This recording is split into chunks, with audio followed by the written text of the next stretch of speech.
Hello friend, ఇప్పుడు మనం ఓల్డర్స్ బేక్ ఎయిట్ ప్లేస్మెంట్స్ డిష్ వాషర్ ఇక్కడ ఏఆర్ఆర్ చూపించిందంటే మనకి ఇక్కడ వాటర్ అయిపోయినాయని అర్థం. ఇన్లెట్లో నుంచి వాటర్ రావట్లేదని. దాని తర్వాత E3 అనే ఎర్రర్ వచ్చిందంటే ఇప్పుడు మనకి హీటర్ అనేది వర్క్ అవ్వట్లేదు అనమాట. సో మనకి ఆ హీటర్ అనేది వర్క్ అవ్వాలంటే మనము ఒకసారి పాస్ చేసి స్టాప్ చేసి ఇంకొకసారి పవర్ స్విచ్ ఆన్ చేసిన తర్వాత మళ్ళీ ఆన్ చేస్తే ఆటోమేటిక్గా అది ఆన్ అవుతుందండి. సో ఈ ఎయిట్ ప్లేస్మెంట్ డిష్ వాషర్ అనేది ఇన్బిల్ట్ హీటర్తో వస్తుందండి ఇది.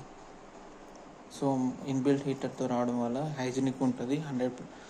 మనకి 80 to 90% హైజీనిక్ లైక్ బ్యాక్టీరియా అనేది వెళ్ళిపోతుంది ఇది. సో నేనైతే రన్ చేస్తున్నాను, రన్నింగ్లో ఉంది. నేనైతే ఒక 1 month యూజ్ చేస్తున్నాను. సో నాకైతే 2-3 మెంబర్స్కి అయితే బాగా హెల్ప్ఫుల్ అవుతుందండి.